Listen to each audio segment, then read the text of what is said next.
नमस्कार मित्रों। कहते हैं दुनिया तो एक ही है, मगर सबकी अपनी अपनी। एक ही नज़ारा, मगर नज़र और नज़रिया अलग होने से सबको अलग अलग दिखता है। आइए कुछ ऐसे ही भावों की ताने बाने से बुनी गई एक प्रेरक कहानी सुने। कहानीकार हैं सुभद्रा कुमारी चौहान और कहानी का शीर्षक है चढ़ा दिमाग। शीला स्वभावतः कवि थी। वह कभी कभी कहानियां भी लिखा करती थी। उसकी रचनाएं अनेक पत्रों में छपीं और उनकी खूब प्रशंसा हुई। साहित्य संसार ने उसे बहुत सम्मान दिया और अंत में उसको सर्वश्रेष्ठ लेखिका होने के उपलक्ष्य में साहित्य मंडल द्वारा सरस्वती पारितोषिक दिया गया। अब क्या था, प्रत्येक समाचार पत्र और मासिक पत्र में उसके सचित्र जीवन चरित्र छपे और उसकी रचनाओं पर आलोचनात्मक लेख लिखे जाने लगे, जिनके कारण उसकी ख्याति और भी बढ़ गई। वह एक साधारण महिला से बहुत ऊपर पहुंच गई। उसको स्थान स्थान से कवि समाजों से निमंत्रण आने लगे। वह अनेक साहित्यिक संस्थाओं की अध्यक्षा भी चुनी गई। मासिक पत्र पत्रिकाओं के कृपालु संपादकों ने उसकी रचनाओं के लिए तकाजे पर तकाजे आरंभ कर दिए। अनेक सहृदय पाठकों ने परिचय प्राप्त करने के लिए उसको पत्र लिखे। परिणाम यह हुआ कि शीला के पास आने वाले डाक का परिमाण बहुत बढ़ गया। उसका छोटा सा घर ऐसा मालूम होता जैसे किसी समाचार पत्र का ऑफिस हो। वह बेचारी इस असीम सहानुभूति के भार से दब सी गई। पत्र प्रेषक उससे उत्तर की आशा करते थे और यह आशा स्वाभाविक भी थी, परंतु वह उत्तर किस किस को देती। आखिर पत्र भेजने में भी तो खर्च लगता ही है और वह तो निर्धन थी। शीला के पति जेल में थे। सत्याग्रह संग्राम प्रारंभ होते ही वह गिरफ्तार करके साल भर के लिए श्री कृष्ण मंदिर में बंद कर दिए गए थे। साथ ही 200 रुपए जुर्माना भी हुआ था।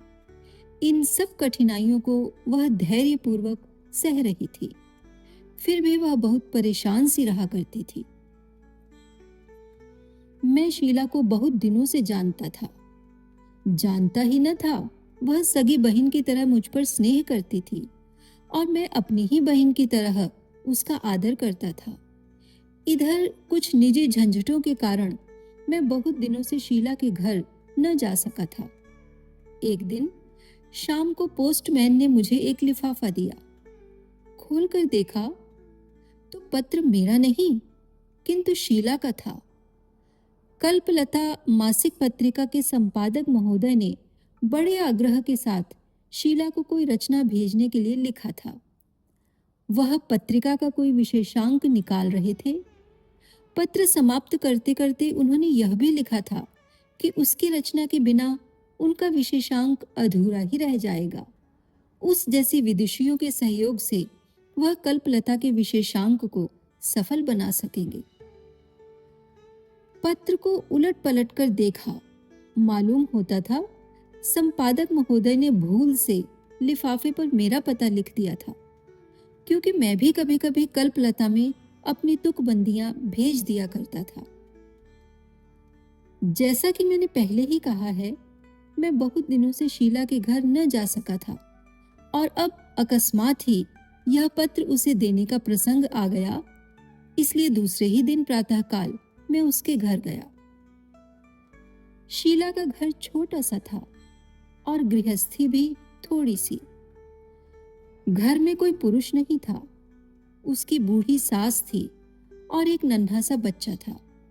ये शीला की ही संरक्षकता पर निर्भर थे।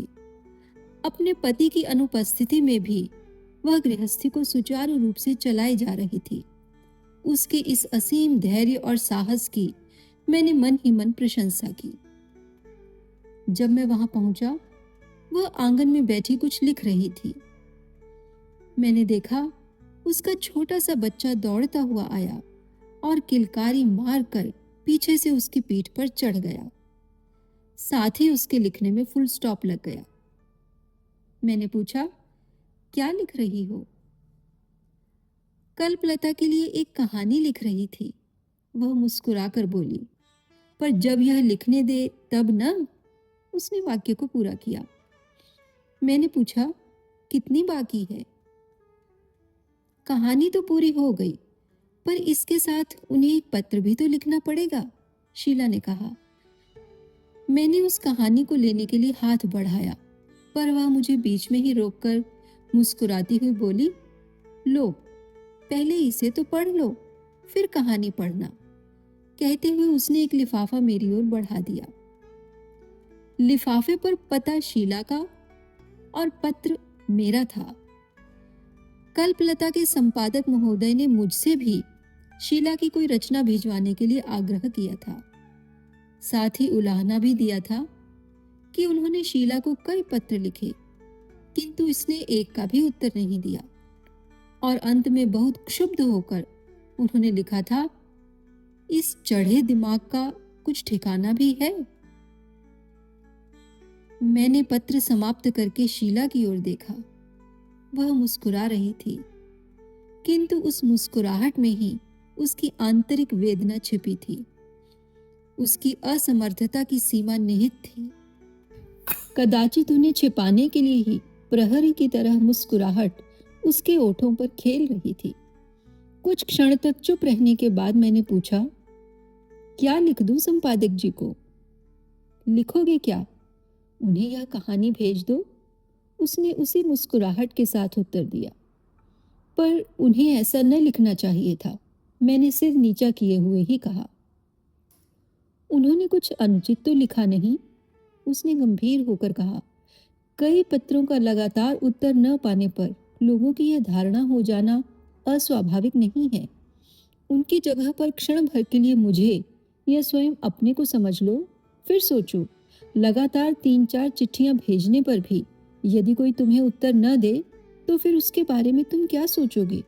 यही ना कि बड़ा घमंडी है, चिट्ठियों का उत्तर नहीं देता। मैं निरुत्तर हो गया। दोनों चिट्ठियां मेरे हाथ में थीं, दोनों की तारीखें एक थीं। मैं समझ गया कि जल्दी जल्दी में संपादक महोदय ने मेरा पत्र शीला के लिफाफे में और उसका मेरे लिफाफे में रख दिया। मुझे कुछ हंसी आ गई। मैंने शीला का पत्र उसकी ओर बढ़ाते हुए कहा, लो, यह पत्र तुम्हारा है, मेरे पास उसी तरह चला आया जिस तरह मेरा पत्र तुम्हारे पास आ गया है। वह पत्र पढ़ने लगी। मैंने उसकी कहानी उठा ली। इसी समय बाहर कुछ कोलाहल सुन पड़ा। मैंने बाहर जाकर देखा, तहसील के 2 चपरासी ऊंचे ऊंचे लठ लिए खड़े थे। पूछने पर मालूम हुआ कि शीला के पति पर जो 200 रुपए का जुर्माना हुआ था, उसे वसूल करने के लिए कुर्की आई है। मैंने उन्हें समझा बुझाकर घर बिना कुर्क किए ही वापस भेजने का प्रयत्न किया, पर वे भला क्यों मानने लगे? कदाचित नगर नारायण से उनकी पूजा होती तो देवता कुछ ठंडे पड़ जाते, पर वहां तो न शीला के ही पास कुछ था और न मेरे। आखिर कुर्की शुरू हुई। वे लोग घर के अंदर से सामान ला लाकर बाहर रखने लगे। बक्स, मेज, कुर्सियां, अलमारी, तस्वीरें, बर्तन इत्यादि। तात्पर्य यह कि जो कुछ भी सामान था एक एक करके सब बाहर आ गया और सब चीजों की एक दुकान सी लग गई। शीला शांतिपूर्वक यह सब देख रही थी, किंतु उस शांति के नीचे प्रचंड विषाद छिपा था। मुझसे उसके चेहरे की ओर नहीं देखा जाता था। मैं अपने भाईपन को मन ही मन धिक्कार रहा था। मेरे सामने ही मेरी बहन की लुटिया थाली नीलाम होने जा रही थी, किंतु मैं कुछ कर न सकता था।